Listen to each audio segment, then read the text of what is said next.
Assalamualaikum warahmatullahi wabarakatuh. Waalaikumsalam warahmatullahi wabarakatuh. Bismillah, alhamdulillah, la haula wala quwwata illa billah. Alhamdulillah pada sore hari ini kita ada bertemu.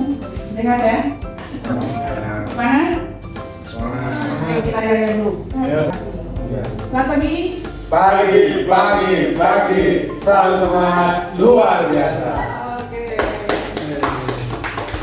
Didin? Hadir. Asmi? Hadir, Bu. Kais? Ziyad? Hadir. Iya. Rokib sama Danu kemana ini? Berhalangan, Bu, karena ada keperluan. Oke, ada izin? Ada. Oke. Ada persiapan, terus rencananya, terus masyarakatnya, terus ada kaitannya dengan sistem informasi, ya. Sistem informasi sangat penting sekali dan ini namanya pusat data. Kalau ada pelaksanaan untuk membuka sistem baru, misalnya di Kementerian Agama, Ibu dulu di Kementerian Agama itu punya yang dulu banget ya, itu hampir 372 sistem aplikasi, bayangin. Karena Dirjen punya, eselon 1 punya, eselon 2 punya, eselon 3 punya, sampai eselon 4 pun punya. Gimana kabupaten yang kloner gitu ya. Tahu bahasa kloner orang Cirebon? Tahu ya. Jadi karena apa, semua harus membuat data dengan berbagai sistem. Dan mulai sekarang nanti akan disentralkan menjadi integrasi sebuah data menjadi satu data. Oke? Sudah tahu kearsipan ya? Nah, sejarah kearsipan nih. Sejarah kearsipan ini sudah zaman dari Baulak itu sudah ada arsip. Nantri. Jadi Nantri ini adalah Arsip Nasional Republik Indonesia. Ini lembaga sebagai lembaga pembina kearsipan nasional. Terus kalau kita lihat peninggalan zaman dahulu, Mesir. Kalau mungkin yang sudah pernah ke Mesir itu seperti kulit ya, tapi dijadikan sebuah kayak kaligrafi. Itu dulu awalnya berawal dari situ. Jadi nggak langsung ada kertas. Ibu waktu pegawai di tahun 92, ibu dari 92 nih. Itu kertas SK-nya bukan kertas kayak gini, tapi yang kertas tipis tuh yang bening banget tuh. Kalau bahasa Jermannya yang kiwir-kiwir tuh. Ini gitu kan. Terus sekarang tanpa kertas dan sebagainya. Nggak tahu nanti kalian bayangkan anak dan cucu kalian kira-kira perkembangannya kayak apa. Karena misalnya komputer, kita lihat komputer dulu pertama jamnya besar banget, tapi kegunaannya kecil. Tapi sekarang semakin kecil, tapi kegunaannya luar biasa. Misalnya kayak handphone, apa sekarang nggak ada di handphone? Semua ada kan? Dan itu luar biasa kecil tapi fungsinya beragam. Ini sejarah kearsipan, silakan nanti dibaca sendiri ya. Kuis pertama, jadi apakah ada kaitan arsip dengan ajaran agama Islam? Ada. Ya, nanti lihat menuliskannya, gitu ya. Jadi kalau misalnya ada pinjaman hutang itu, dulu sudah diarahkan untuk menulis. Menulis itu nggak ada, pasti ada keterkaitannya erat dengan kearsipan, karena itu penyimpanan kan.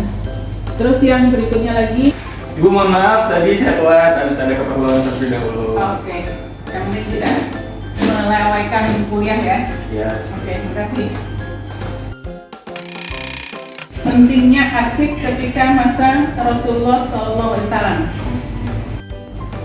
Ada yang bisa jawab? Mushafah Al-Quran, Terus? pembukuan Piagam Madinah, Ya, udah terus? surat-surat diplomasi. Oke. Ketika tadi misalnya surat-surat diplomasi dari raja sebagainya.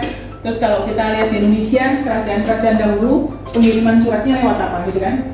Kalau misalnya Nabi Sulaiman itu pakai apa dulu?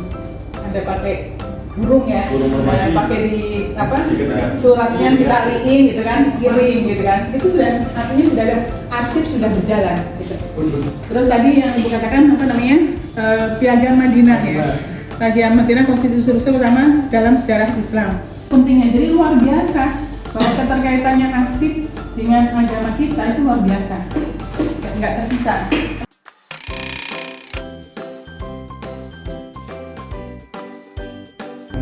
Zaid bin Sabit, Bu. Ya, sahabat Zaid bin Sabit. Makasih Amel. Sayangnya ibu lupa nggak bawa coklatnya ya. Oke, berikutnya lagi ini tentang materi arsip dalam perspektif Islam.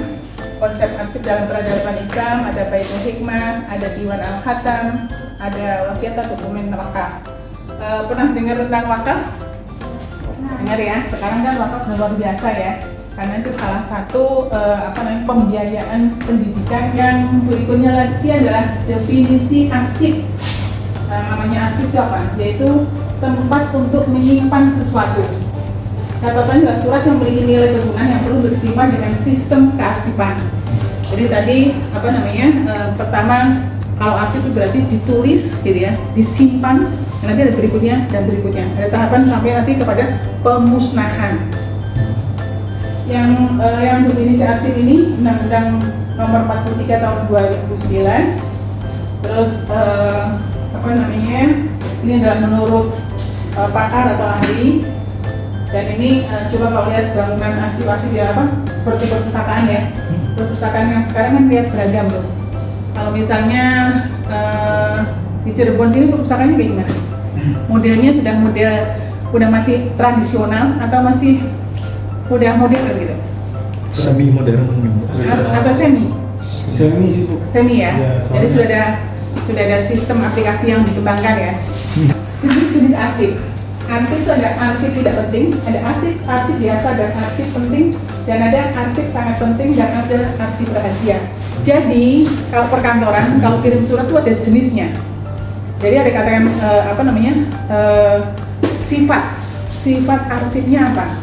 Kalau sifat arsip rahasia itu tidak boleh diberikan oleh siapapun, tapi harus diberikan pada yang bersangkutan dan atasan langsungnya. Jadi kalau misalnya ibu terima surat di kantor ada rahasia, ada itu kepadanya siapa? Ibu udah bilang jangan dibuka, jangan ada yang buka. Ini yang boleh adalah atasan langsung dan yang bersangkutan. Karena itu biasanya arsip rahasia kaitannya dengan apa? Kira-kira apa? Negara, keamanan negara mungkin. Keamanan negara itu kan kementerian-kementerian tertentu. Tapi kalau seluruh kementerian yang itu ada dalam tadi yang kita review tadi, ada unsur dalam review tadi apa? Yang keterkaitannya sangat rahasia dan nggak boleh diketahui orang lain. Apa kira-kira? Perencanaan boleh.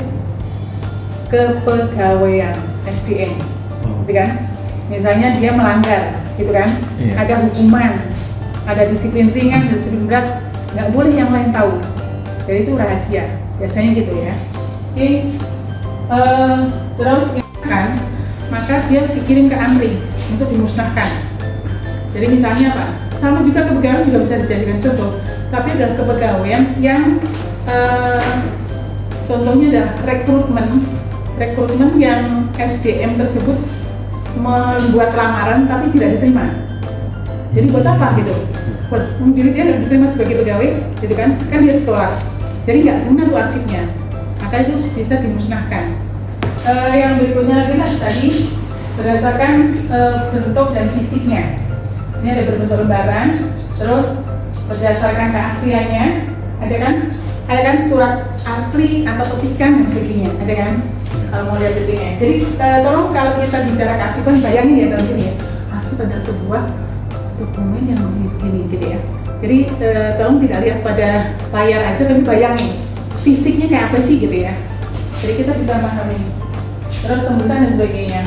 Ini karakternya. Ada otentik, ada legal, ada unik dan terpercaya. Terus fungsi kearsipan, kalau nggak ada kearsipan kira-kira gimana? Berantakan. Dan apa yang paling bahaya? Hilang. Terus apa? Sifat orang apa? Lupa. Kalau dulu misalnya kita ada surat penting yang keterkaitan misalnya efisiensi anggaran. Terus kita mau berkirim surat ke daerah lainnya, di mana suratnya? Nggak terdeteksi, gitu. Itu kalau kearsipan yang belum tertata dengan baik.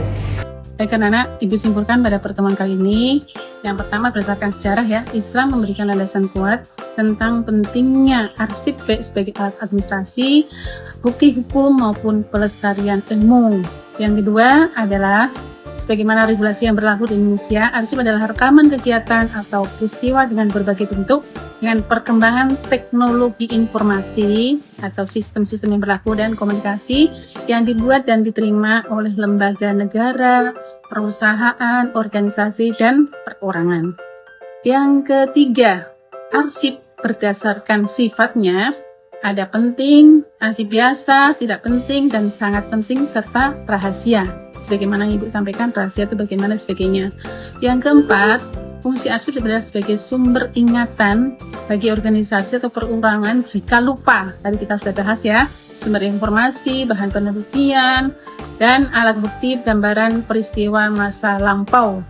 Yang terakhir, yang kelima adalah tujuan kearsipan agar arsip terpelihara dengan baik dan aman jika dibutuhkan dan ditemukan suatu dengan cepat dan tepat serta dapat menyimpan dan menyelamatkan pertanggungjawaban. Jadi ada 5 kesimpulan pada kali ini. Selanjutnya nanti Ibu tugaskan sebagaimana tadi semakin depan ya,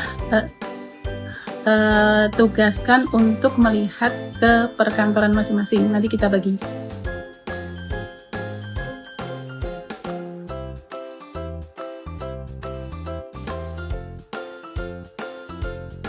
Untuk mengetahui langsung ke perkantoran ya.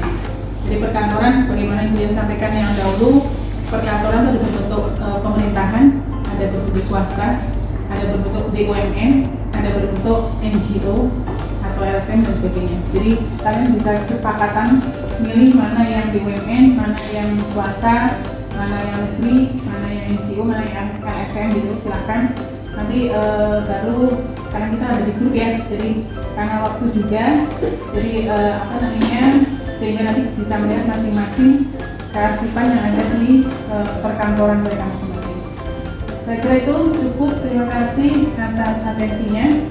Selalu semangat belajar, mudah-mudahan meraih apa yang diharapkan dari anak semuanya. Harapan orang tua juga dikabulkan oleh Allah SWT dan bermanfaat buat kita semuanya. Kita tutup dengan membaca hamdalah. Semangat. Wabillahi taufiq wal hidayah. Wallahul muwaffiq ila aqwamit thoriq. Assalamualaikum warahmatullahi wabarakatuh. Waalaikumsalam.